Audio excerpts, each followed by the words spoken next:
We're going to live here as a family, so outsiders need to leave.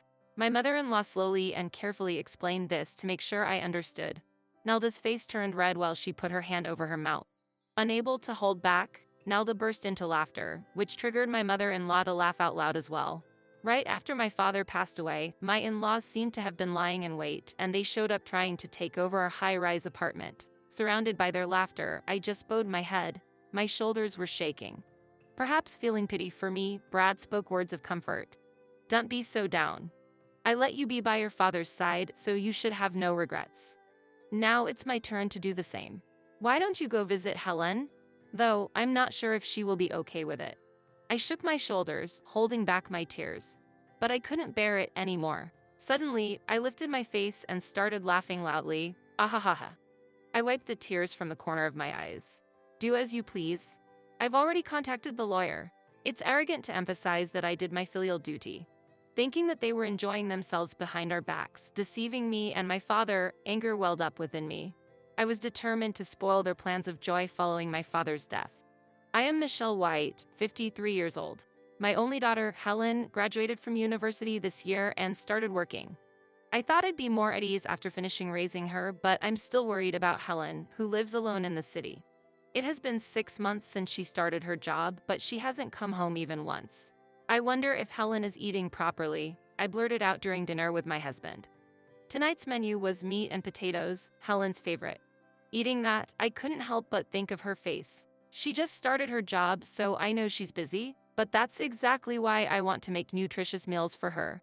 Brad was right in front of me, but he didn't even glance my way. He clutched his smartphone in his left hand, staring at it while eating. He wasn't focused on the meal, spilling the broth on the table and making unpleasant chewing noises. Brad, are you listening? Brad gave no response. It seemed like my voice never reached his ears, and the concerns I had once again felt like mere monologues, shutting my anxious feelings in. When was the last time Brad and I had a proper conversation? I never thought we would become a couple so lacking in communication when we got married. I met Brad 23 years ago. A friend introduced him to me just before I turned 30.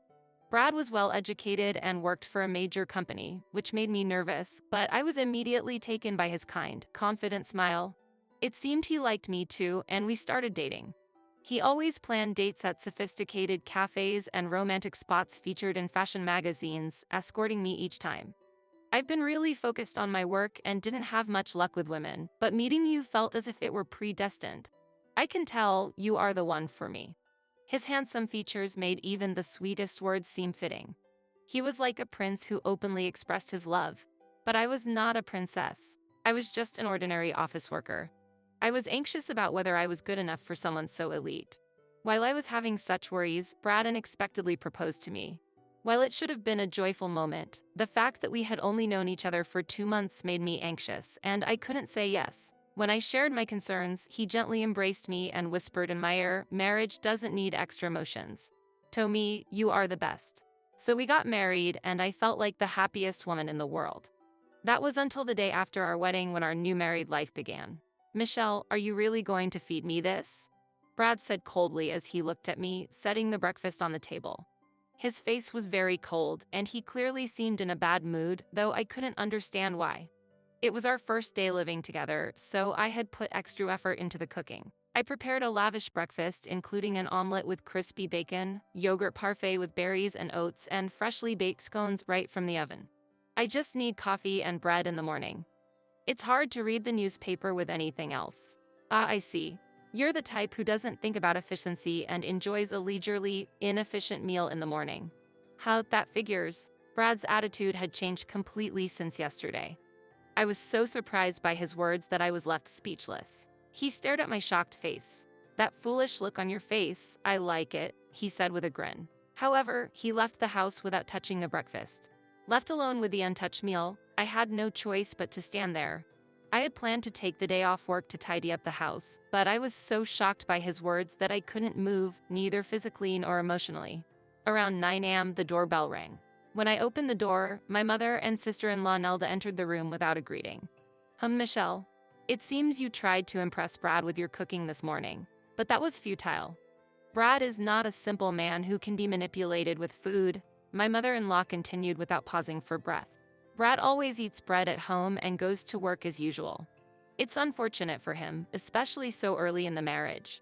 Nelda grimaced as if enjoying the situation. It seemed Brad had stopped by his parents' house before going to work this morning. A minor misunderstanding between us had been exposed to his family, and I felt embarrassed. Nelda looked around the room and sighed dramatically. Mom, look, there are still moving boxes in the corner of the room. Michelle is really sloppy, isn't she? Oh, I was just about to clean those up, I replied desperately, but my mother-in-law immediately dismissed it. No excuses. Look, you're just an ordinary office worker who is all talk and no action. You're not a good match for Brad, not at all. You should be grateful that he accepted someone like you. My mother-in-law sat down. Now, make some tea. You should at least be able to serve tea without being told, she hurried me. I quickly made the tea and offered it to them. After taking a sip, my mother-in-law snorted with laughter. This is terrible. The tea is too weak. For someone who works as an office worker serving tea, this is quite poor. Both my mother-in-law and Nelda slurped their scalding tea noisily. I wonder if Brad is truly satisfied with such a girl. Well, maybe that's just what you get from a daughter-in-law. Brad does like you, Michelle. Despite their insinuating comments, I couldn't find the courage to speak up in front of my husband's family. Nelda lived at home. She was single and surrounded herself with idle merchandise. She wasn't even a regular office worker like me, and she even recently quit her part-time job at a supermarket. Despite being hurt by her remarks, I had no room to argue. I had hoped for a sweet newlywed life, but my husband scorned me, and my mother-in-law and Nelda often made snide remarks. This was not the life I had hoped for. I couldn't consider divorce right after getting married. Half a year later, while I was troubled, I became pregnant and eventually gave birth to Helen. The blatant nastiness from my in-laws decreased. It wasn't because they were too cruel to berate a mother in front of a young child. Rather, it was because Nelda became obsessed with the popular Korean wave. My mother-in-law also became busy with watching TV dramas from morning to night and going on pilgrimages to drama sites together.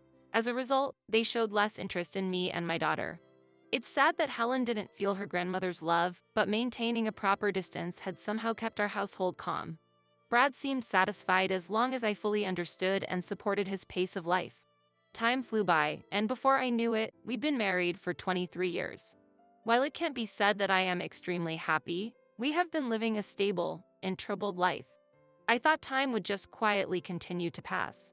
However, Brad surprisingly suggested something new. How about we live together now? I was so surprised that I dropped my spoon. Brad's voice, which I hadn't heard in a while, seemed almost like a hallucination. What? I gasped, feeling the blood drain from my face. I thought he meant living with my mother-in-law, but I was mistaken. Isn't your father going to rebuild his house? I thought, why not live together then? I had mentioned my father's house situation to Brad a few days ago but didn't get any reaction at that time. However, it seemed he had been listening after all. It's ridiculous that he wants to rebuild his house in his 80s, even if the house is aging. Well, that's probably just an excuse. He surely wants to bring you closer by building a new house. Your mother passed away a few years ago and your father is getting old. Living alone must be tough. While confused by the unexpected suggestion, I desperately tried to understand. But you know, I'd prefer to live in an apartment, not a detached house. It's us who are going to be living there long-term, not your father, so I hope this bit of selfishness can be excused in exchange for living together. Without mocking my stunned silence, Brad continued in a gentle tone. Also, I'm worried about you, Michelle. You worry too much about Helen. Now that you're finally free from childcare, it's time to start the second phase of your life. Changing environments will help refresh your mood. Thank you, Brad. Although he might seem aloof, he had been considering my feelings.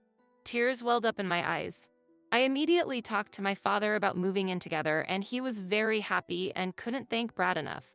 Once the decision was made, Brad acted quickly, as if he had been eyeing it from the start, and contracted a new high-rise apartment. Even though Brad works at a major company, going for a high-rise apartment was surprising.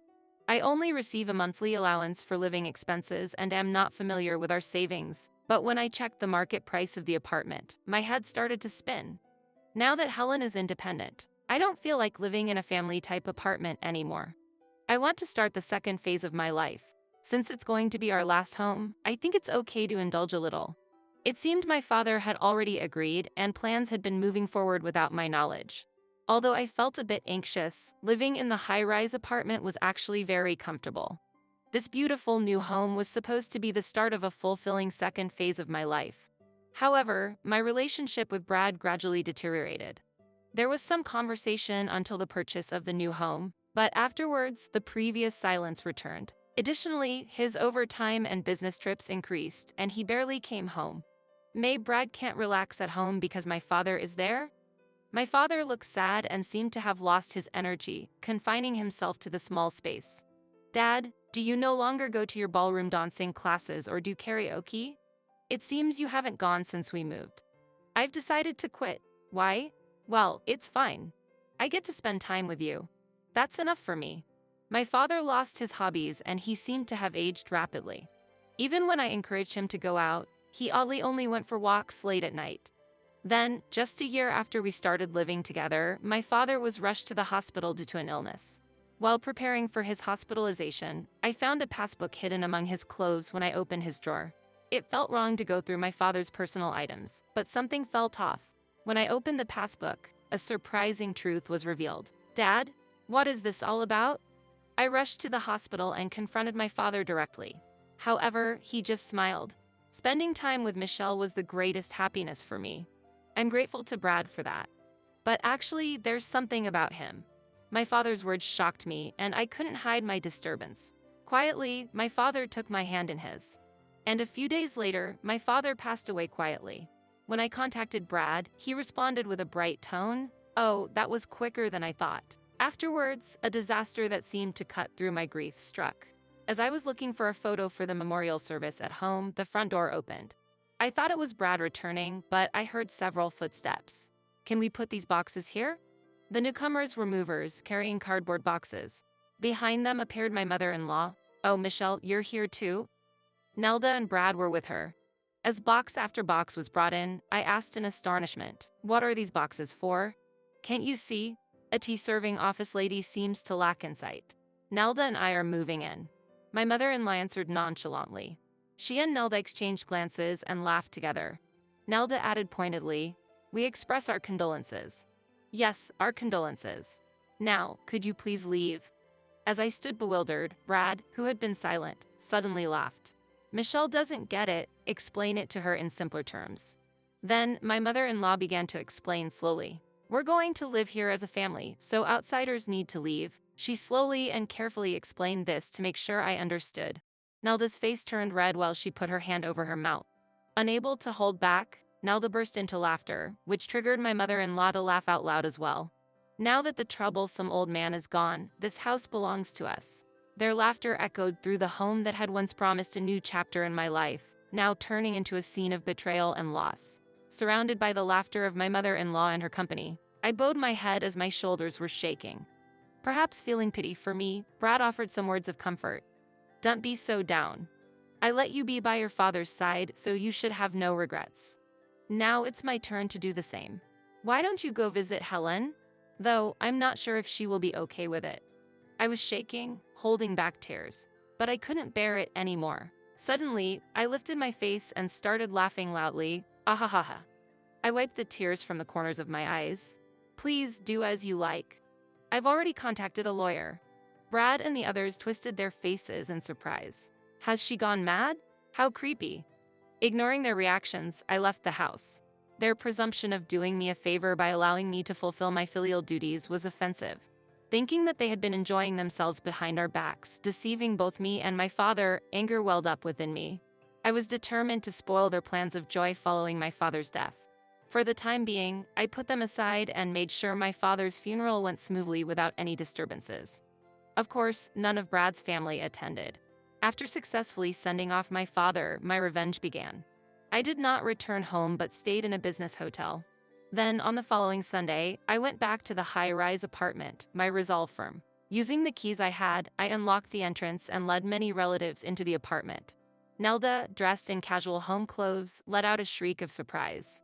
Yikes, was her ugly cry. Brad and my mother-in-law frowned in astonishment. The relatives I brought with me quickly began packing items from the room into boxes. I'm here to organize some belongings, I announced as I entered. Initially, my mother-in-law responded with a nod, but her demeanor quickly changed, snapping, "Why suddenly? This is absurd. It's absurd? But you and Nelda moved in here suddenly without a word to me, didn't you?" I retorted. While my mother-in-law and Nelda were both angered and shaken, Brad quickly caught on. "Hey, don't touch our things," he shouted at the relatives who had begun to pack not just my personal items but also the furniture and appliances. Temporarily confused, my relatives halted their packing, but I urged them to continue. "Don't worry, these are my belongings, please take them to the new house. And their stuff to the storage unit," I directed them. My relatives nodded and continued to pack everything in the room. "What are you doing without permission?" Brad exclaimed. "Without permission? Isn't that exactly what you did?" I snapped back. As my relatives moved back and forth, a man in a suit appeared. "This gentleman is here from a real estate agency to appraise the property today." I introduced him. "Appraisal?" Brad reacted in shock, too bewildered even to accept the business card offered to him. "Yes, can't you see? Think about it a little, Brad. I'm planning to put this apartment on the market." Brad, my mother-in-law, and Nelda were all wide-eyed with surprise. Unable to hold back, I laughed aloud at their dumbfounded expressions. "Why are you surprised? This house was purchased by my father and you all have no right to live here." Meanwhile, my mother-in-law, in a panic, insisted, "What do you mean? Wasn't it just that Michelle's father helped with the down payment?" Pressing Brad for answers. It seemed she was under the misconception that my father had only contributed a small amount of money. Brad remained silent. As the room quieted down, I explained the situation. I truly appreciated Brad suggesting that we live with my father, but it turns out he was just after my father's assets. In reality, Brad had persuaded my father to buy the apartment without my knowledge, and that was the hidden condition of our cohabitation. My father had exhausted his savings to purchase the apartment. What's the problem? It's smarter for us to buy the apartment than for an elderly person to rebuild a house unnecessarily. It's a wise investment. In the end, Michelle did her filial duty, so no complaints are needed. Indeed. I am thankful for the time I spent with my father. See, Brad's confidence was revolting. Remembering my father's bank account pained me. Initially, it was emptied for the apartment purchase, and thereafter, as soon as the pension came in, it was immediately withdrawn. My father's decreased enjoyment of his hobbies was because he no longer had the financial freedom. Not only the savings, but you were also withdrawing the pension as living expenses. How greedy can you get? Unable to bear my direct gaze, Brad looked away. However, now I'm glad that my father bought this place. As his only daughter, I inherit this home and can put it on the market right away. It would have been troublesome if you had contributed even $10,000 to make it a joint ownership. So, what was that about outsiders should leave? Don't make me laugh. You're the ones who need to leave this house. To cover Brad's embarrassed face, my mother-in-law stepped forward. Yes, sorry. It was really wrong of us. My son has caused trouble. Is that enough? We're sorry for using your beloved father-in-law's money. But he's passed away. Why blame Brad for something a deceased person was involved in? Michelle, you really are persistent. My mother-in-law had completely shifted gears, realizing the direness of the situation while Nelda approached me. Who said you are an outsider? Stop this ridiculous joke. We are family. We came because we thought you'd be lonely after your father-in-law's death. Why don't we live together nicely? The audacity of them acting like family after trying to drive me out was beyond infuriating. I don't even feel angry anymore. Brad, what do you think? Am I an outsider? Are you thinking of divorce? Brad answered in almost an inaudible voice. No, I'm not planning to divorce. I love only you, Michelle, so please don't say anything about selling the house. The Brad who had once looked down on me was no longer there. Seeing Brad hang his head in shame, I couldn't understand why I had ever been accommodating to him. You love me? That's clearly a lie. After all, you're just after the house I inherited, I said provocatively. No, I truly love you, Brad retorted. Stop it, you're making me sick. How dare you say those words after having an affair? That's shameless. At that moment, I confronted him with several photos. They were pictures of Brad entering a hotel with another woman, looking in to mate. Brad had no room for denial. What is this? He stammered. These are pictures I got from Dad, I informed him. From that old fool. Brad hadn't been coming home and was just demanding money. Dad was suspicious all along. I was shocked because I hadn't doubted you. When you spend a lot of time with someone, you don't notice the abnormalities. I don't know how long you've been cheating, but I feel like all the time I spent with you was wasted. It really hurts. My father, unfamiliar with using his mobile phone's camera, had taken several photos of Brad's infidelity. He had debated whether to tell me, but had collected evidence during his supposed night walks. Just before he died, he told me about the infidelity along with the financial issues. "Let's get a divorce," I initiated. "But Michelle," Brad tried to interject, but I cut him off. "Do you think you have a choice?" Brad clenched his teeth. My mother-in-law clung to Brad's arm, whispering accusations. "This isn't what we planned. We thought Michelle was just a simple office lady that we could easily manipulate." Confirming that I was chosen as a marital partner as merely a housekeeper and understanding why Brad's attitude cooled after the marriage. It turned out that the father of the so-called housekeeper was financially well off, seen as useful, and exploited similarly. An office lady should be obedient. "Why are you resisting? You used to be so quiet, and now you've become clever as you've gotten older. This is marital fraud." Brad was deceived. My mother-in-law cried as she clung to Brad. It pained me to corner a crying mother-in-law, but I couldn't remain silent any longer. "You keep mocking me as just an office lady, but isn't that all in the past?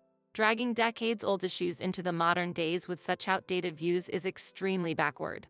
It's like you're declaring yourself outdated. Don't you find that embarrassing?" My mother-in-law was visibly angry. "How dare you, a mere daughter-in-law, speak like that?" she retorted.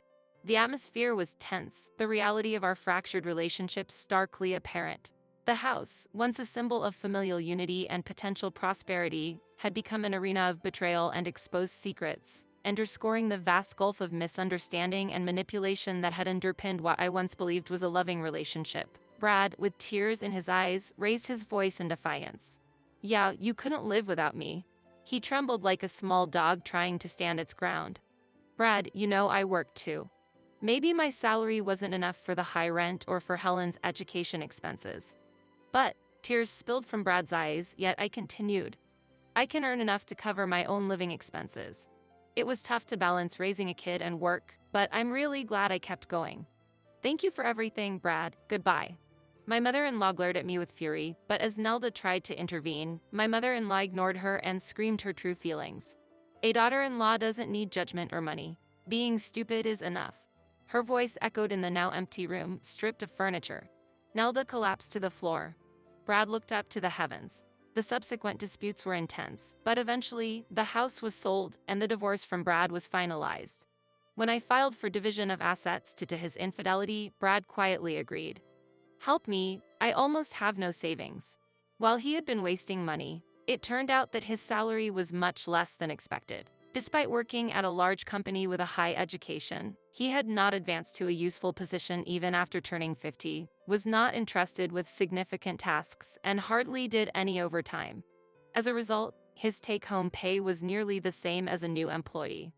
Of course, his claims of being away on business or working overtime were lies. He was actually having an affair. That's why he broke down whenever we talked about money. What exactly had Brad been doing at his job? The thought that he might have been doing nothing more than making copies and serving tea was almost laughable. I made sure to receive a substantial amount in division of assets from Brad without mercy. Just when everything seemed settled and I felt relieved, only 3 months after the divorce, Brad reached out to me, suggesting we get back together, which made me shiver.